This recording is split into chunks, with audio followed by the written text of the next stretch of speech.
ये वो मुठू नशा वे खो गाल दोन बाजार में आया था। तो इधर में क्यों शो रहा है नहीं चला जाएगा गाड़ी। kan ram chung ye ma hianin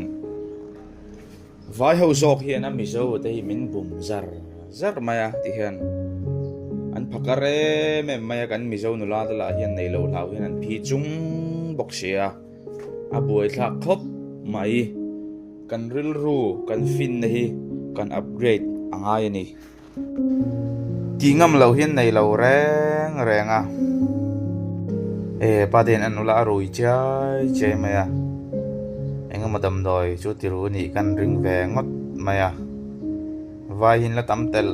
telanga poi sakan nei lo zia tan sul zia de tribal ho min ngai nep zia de pong sulan ol sam zia de ru kan ol sam zia de kan la chho zel do na poi don khop mai kan in veng lo ni chuan बाजार में आया था। तो इधर में क्यों शो रहा है नहीं चला जाएगा गाड़ी में। गाड़ी आएगा चला जाएगा। क्या कुछ नशा में नहीं किया नहीं तो क्यों शो रहा है उधर में वरांदा में वो तो दो आदमी आया एक आदमी बाजार में आ जाएगा। कहाँ से आया जल्दी वापस चले जाओ उधर में बाहर में सोना ठीक नहीं है ठीक है hei hian an phakar zia hi traklian pui ni an tangkai me maya trak te hi I ron lu lo se ka ti mi lo ma se hian kong to zong yan hung ruba chuan a chiang de na han lan tir le ti hian phakar tak me han an che ni vai ho fin phakar kherek zia chumo hei hianin cholin dani hei motor hi achia ang deuh hian motora kan ko kar ko ngate motora chia ti chan tian chol kan dang le thin ta chol kan tar thin ni chumo hatian de phanin achia anga alan penan traffic hawin kalson turan ti huna ko hei to ko hi ata to hi mo traffic hawin kalson turan ti huna achia cha kalson thelo khami idea kha an nei thin ni chu mani abo kan dor pata khanin ake chia dia aron side thang lu tu ka nek lo tu ka nek chak de ro ka ti mai khania chu ake chia dia ze ka ap thap ma se arei talu tu ka tlai lam panga khanin ka han ena ake chu ren sian ka han khong lo mar pam me mo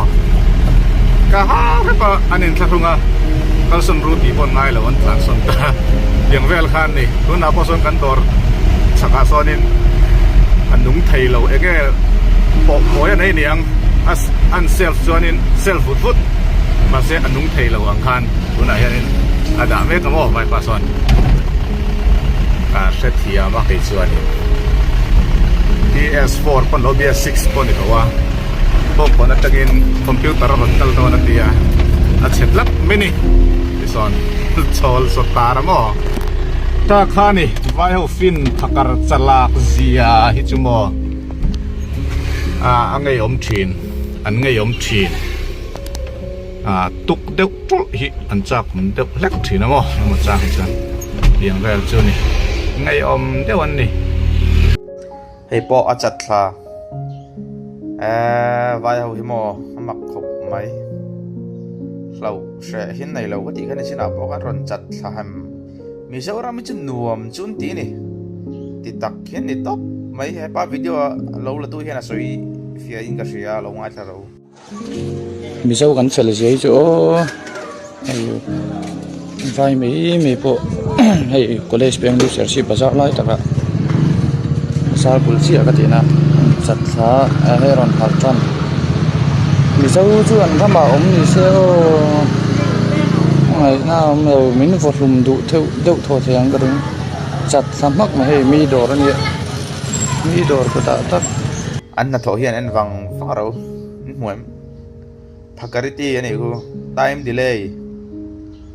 zot dawin zoi dawin nayan thokan thokle lepa darkar khada zo thei turi chom chung ten thoka de khan an phakare me maya kan mi zo chor tu tela hian vai ho chor lo lau hian an phi chung mi zo kan chor pai lau an tia ma se ting hen vai ho jan lo bum zar mi zel thel deu hian an thoka thakata tho tur thathum ten thoka de khan lo khan la treu mai ni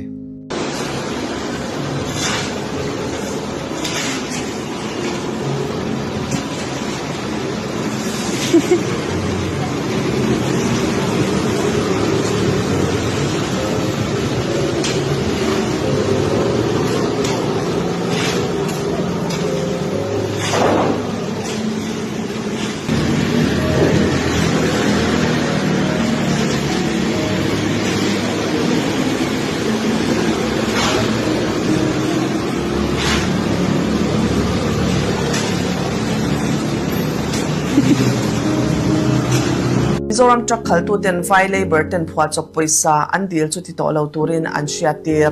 Mizoram Truck Drivers Association General Headquarters suan voina thu chwa siamin truck driver ten an bung raphur an unload to nuwa dor nei tu ten a unload manan pek to nuwa vai labor ten driver ten hena dala te hing phwa chopin paisa an deal chin ti an soya he deal to lo turin an shiatira an deal wi le ni chuan Mizoram Truck Driver Association hingin malak ani ang anti Hey, vai hau chu an lo sual thiam zi mo ti hian sum le bai poisa ta hi an mu thai na turani phot chum phakar deu hian dian lo di la mizo driver ta ne na khai boi thak khop mai hetiang dau ngam soi sel ngam garon chu te ngai ka ria sarang to go hati incarel service hai vai no pang pakhat chuan engma mun ba lai te lo thian fa in deng khan poisa lo dil thin ani o ma Nia he vai no bang hi ka musit hau lawa ma se ka do na ni ma se vai hau hi mo an phakar to ka ni nan thok pai lawa kuthin do fak mai ni mak na tho thai reng poin kuthin do nia ei kut do om ngoi chi middel te kut bung te rual ban lo piang sul te chun om ve Masa chu tiang ni lo he ba he mi point chung te nei ruran mai the ni ti hian phakar deu hian an fa te ka ting han kutan rondo ti thina an hlok me me ku do pakhat ganga luya an man chu te kha an nui kha ti khana lo chepral nei kha kan film khor deu chu ngai o ti hian kut an do zar zar maya kut do te khapania heng te hi kan an fi deu chu ngai ka sia hey eat an ti mi kha muslim ho làm món ăn bún khom le arab sak lau tam hey hindu muslim akadi muslim vai rengot anitani he mi te ay tam ma hi hindu muslim hin lom le do ania an tam turchi choi zo akhen mo em zat pi le ms ute wai met e trangila puduan vai kho ka chok don ne tiang da khan khami bo sui zel khan ko ro ti em ma tam lo deu hi ni thai se ka van ti tak em samlama po no chi zuran pung na sa ni o me asam de khumo asamis ho om na nia asamis ta hi va en ni mi lo nia an mel po mizo mel kai lek khun nia ma se an ni po an mai chia te nam dangan nei na se me mai asamis ti tur om mang lo khop khuan e vai ho khuan an lu alan to wa khutiang ko kan la ni thai ni Abu thla khop mai kan mizo mai chia ten namrul rupu ula khati khop mai hei mizoram chu ne chia lo na ngin asamram kan ram ni ri de na in dep ania asam hi hei ke san lo thanem ve aniang asam po hi mo an mangan pui ve ni ve tak tak ho khuan mizoram po hi ke stamna state tak mai kan nia vai ho zo ro turi so zo ro in shamayang kan tam nge tam lo chu mo tam em mai ni chun no che sor na hi idau bok ngu ala khir tu tempo ni sa tu tum tan chon du dok ri phut me ngo moyam lo ti thau ka bai sei tu tum tan chuan mang thari vek phatulai